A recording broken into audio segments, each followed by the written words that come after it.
We are going to shift gears just a little bit, though. We're going to move into the world of dermatology, probably my least favorite topic, because I know nothing about dermatology. So I'm really pleased to introduce Sahand Rahnama. He is a dermatologist here at Indiana University. He's an assistant professor.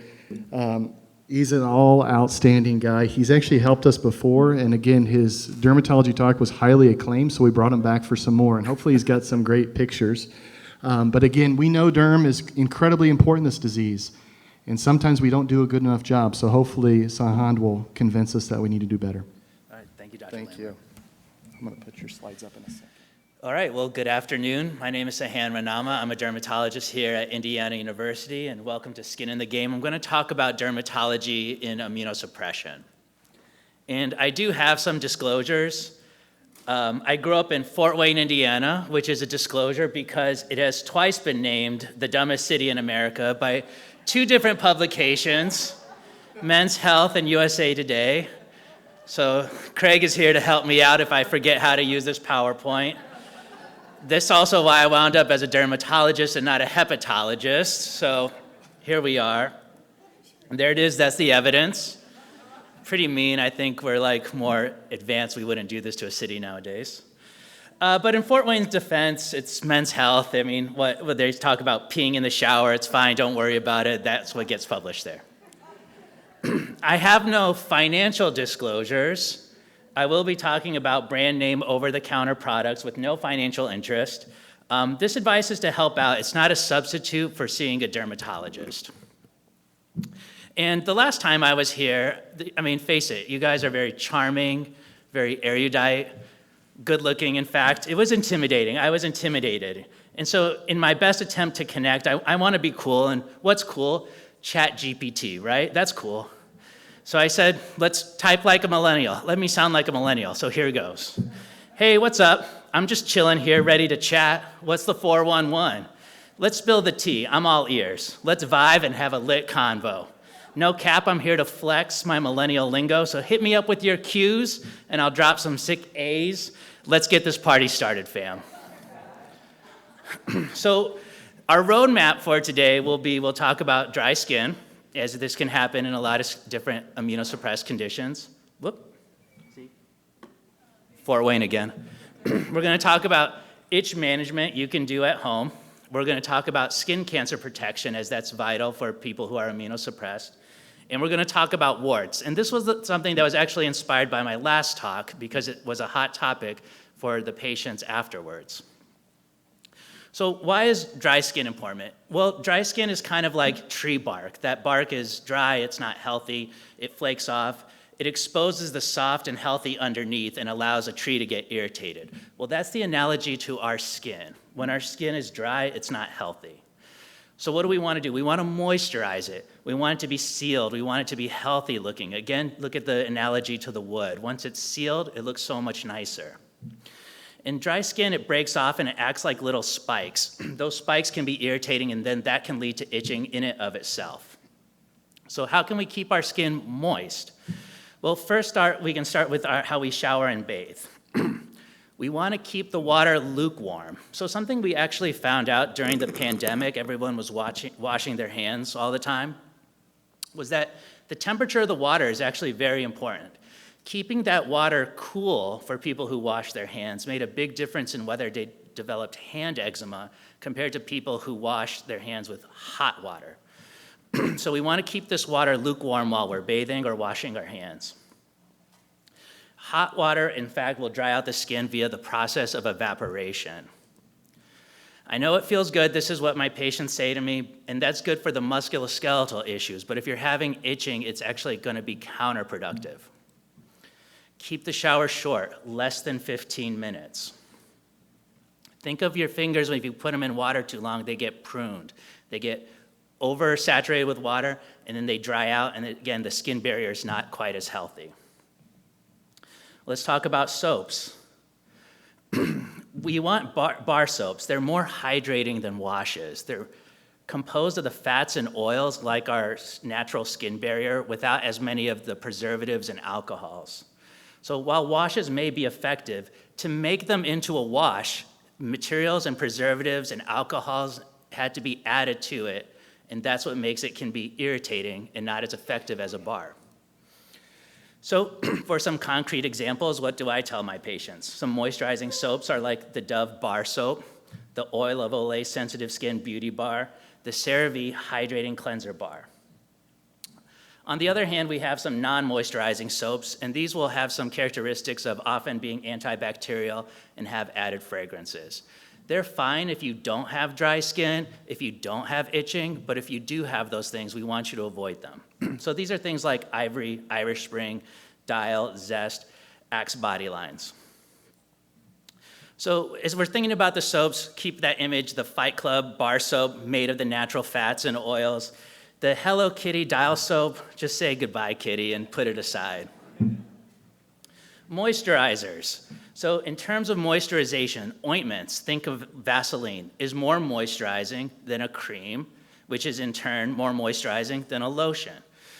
So think of something that comes in a jar, not as in a pump or a squeeze bottle. And then using the moisturizer, it's most effective when used right after showering or bathing. Why? It locks the moisture in the skin, keeps the moisture there while after you've bathed, and it prevents the evaporation of moisture off the body then. Some areas like your hands, your feet, your shins that are prone to dryness, they may need to be moisturized 3 or 4 times a day. That's not an abnormal amount. So itch management, what can we do at home? Well, if there's a rash, that's the first step. If there's a rash, we gotta treat the rash. So over-the-counter 1% hydrocortisone is a good place to start. It's safe for anywhere on the body, arms, legs, face, or groin. Even though it's a steroid, it's okay to use. When we're treating these itchy rashes, it's natural for the itch to get better first, often within a couple of days, and then the rash may linger for a week or 2 after that, and you keep treating until it's gone. If that doesn't work, then maybe it's something else that needs to be seen and evaluated by a dermatologist. Something else you can do is just simply have a moist compress.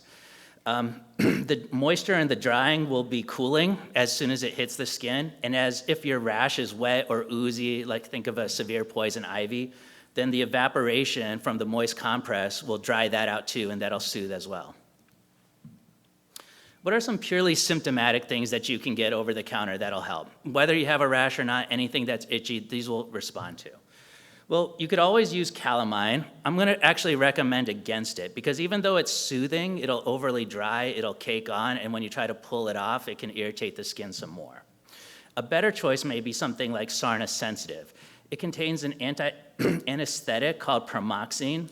It's purely symptomatic. You can use it as much or as little as you want, and you can use it anywhere on the body. It'll moisturize and it will soothe as well.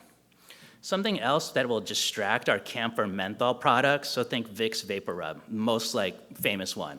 You can use Vicks Vapor Rub or you can use Sarna's original formula, and again, it distracts, it moisturizes, and it helps soothe itch. Antihistamines. So these are best for hives, but can help in general for itch. The most famous one is Benadryl, but even though it works, I'm gonna have a better alternative. It can make you drowsy, and that's why they mention caution when you're driving or operating heavy machinery. So instead, what we can use are the newer generation non-sedating antihistamines, loratadine, fexofenadine, and cetirizine, which are Claritin, Allegra, and Zyrtec, respectively. We can use these and we can treat the itch, and they're non-sedating, and that's the benefit. And in fact, we have new science that tells us how much of these we can use, in fact. The box on all of these will say just use 1 pill once a day. But for 20 years, we've known that we can actually use much more than that. In fact, the newest urticaria guidelines say you can take 2 pills twice a day, 4 times the box amount to help the itch. No sedation. So changing gears, why is sun protection important in immunosuppression? Well, the best analogy we have is data from the transplant population. So let's explore this analogy. All immunosuppression does have a risk of skin cancer, and it can be quite dramatic. So for squamous cell carcinoma in transplant patients, the risk is increased by 65 times. Basal cell carcinoma, 10 times. Melanoma, 2 to 5 times. So what are we up against? What can you recognize? This is a squamous cell carcinoma. They're scaly, they're gritty, they can be pink and red.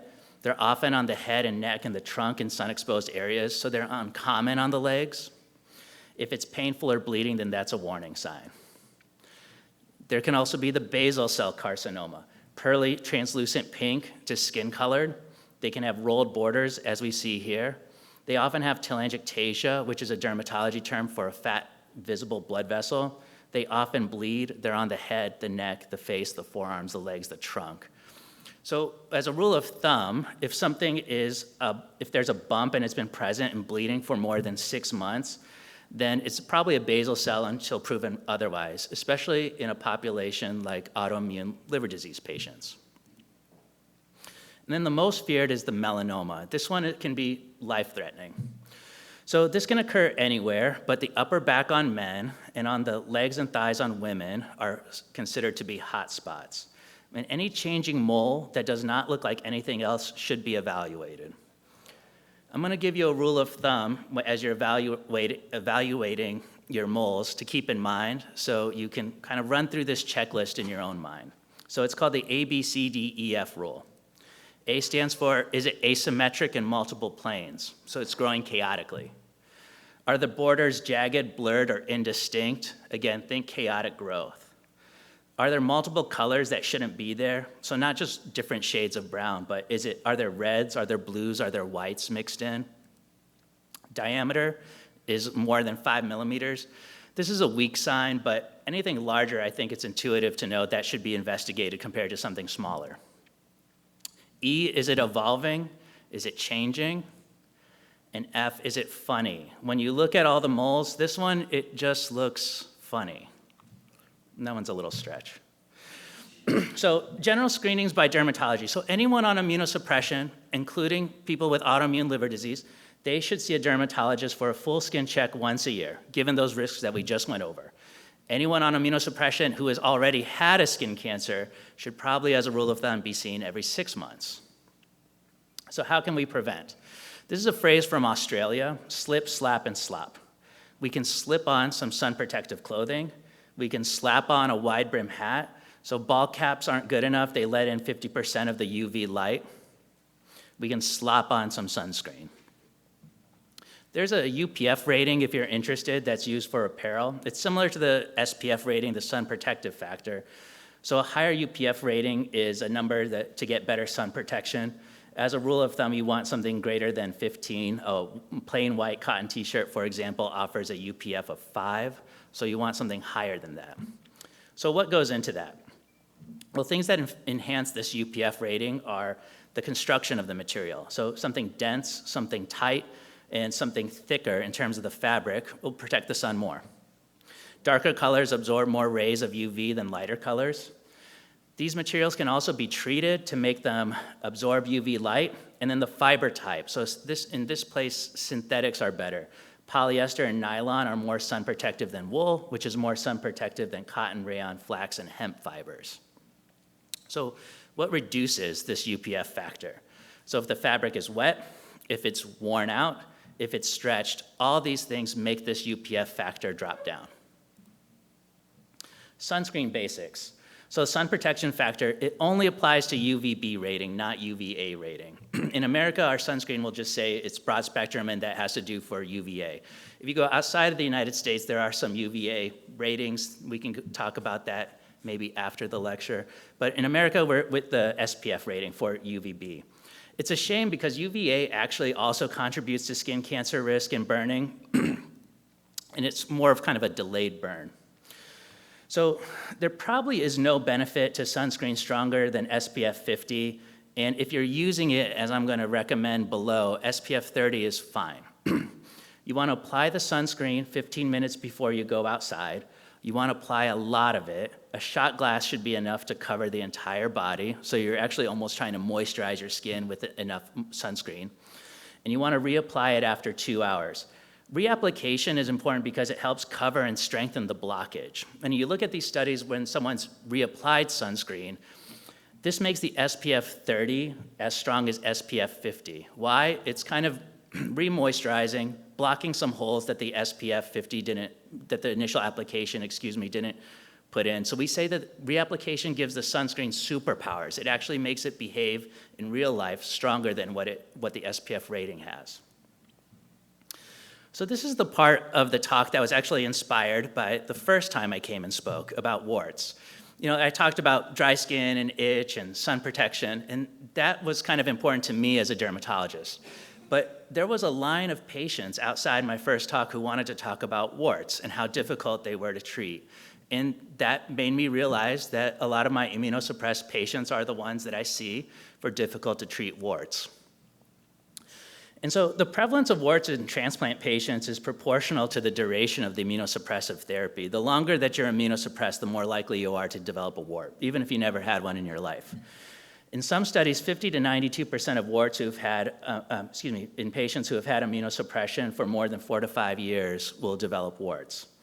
Ultraviolet light is also believed to be an important risk factor for warts, another reason why we want to do the sun protection.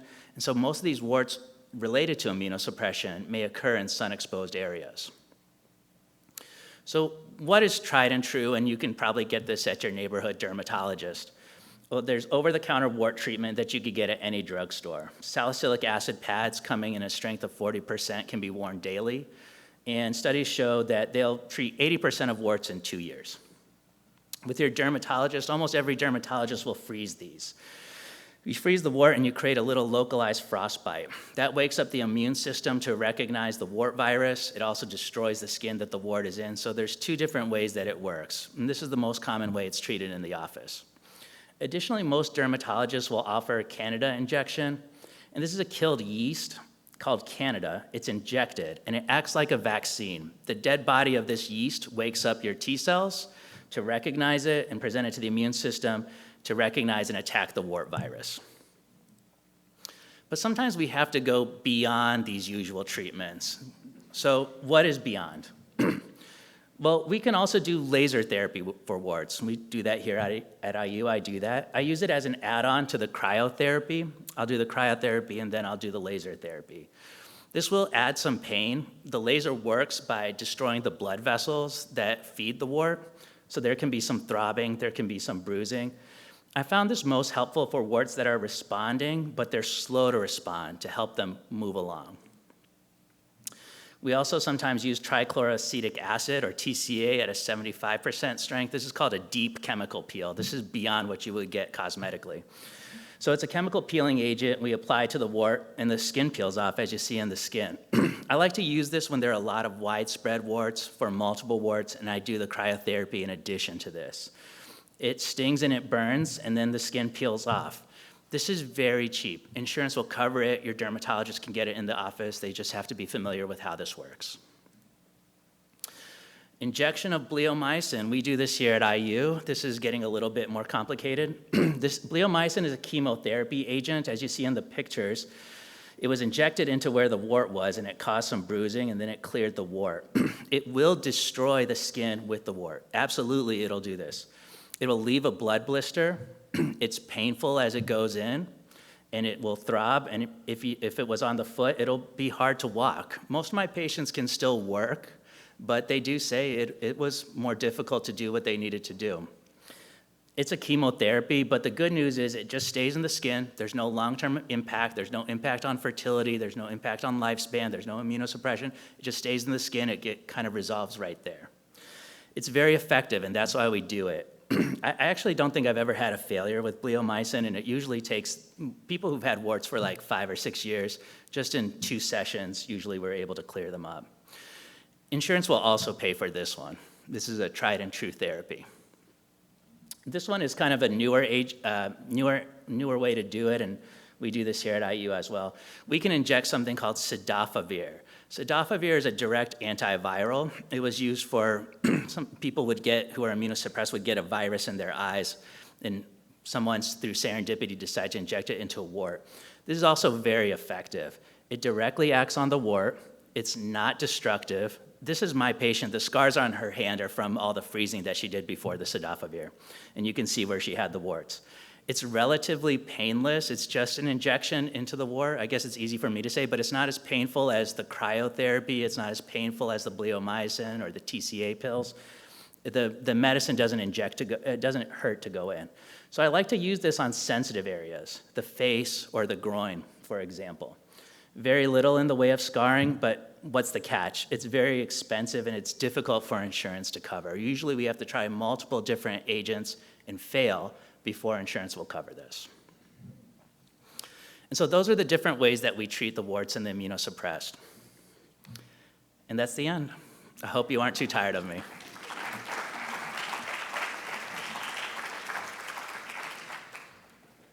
So we've caught up a little bit on time. If we could take one or two questions for Dr. Rahnama. Yes. So brands, I think I'm going to give you a brand, I promise, but I think the most correct answer is whatever you like to use on your skin. So some that I recommend to some of my patients, I like the CeraVe AM lotion. I think that goes on elegantly, meaning it's pretty lightweight and it rubs into the skin. Trader Joe's has a nice one. And then the one that I use in my family, and I've had all patients use this and they really like this, is called Black Girl Sunscreen. It's at Target. It actually was rated #1 in Consumer Reports. It's good for skin of color. It doesn't leave a white cast. It has very little in the way of preservatives and allergens. So that one's like an amazing sunscreen. You asked a dermatologist, so I'm going to even go further. Sorry, Dr. Lammert. No, keep going. There are also some good sunscreens if you're into social media, the millennial thing again, right? That come from Europe and come from Korea and come from Japan.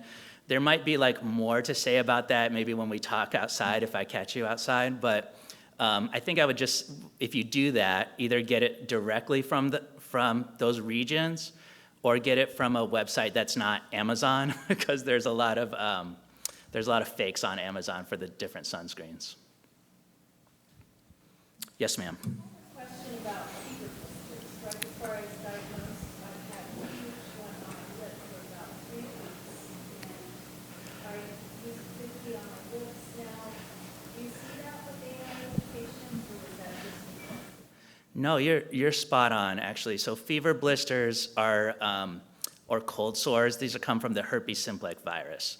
And the medicines that you're taking to control your AIH are making you more prone to that. So there are actually medicines that you can take to either suppress it or shorten the duration. And I think you get them from your primary care, probably your hepatologist, your dermatologist. We can help you out with that. So just in that realm, aphthous ulcerations that we see related to things like sirolimus, which again may be beneficial for some of the patients that have pre-existing precancerous lesions. What would your recommendation for more oral regimen for Oral ulcers? hygiene. So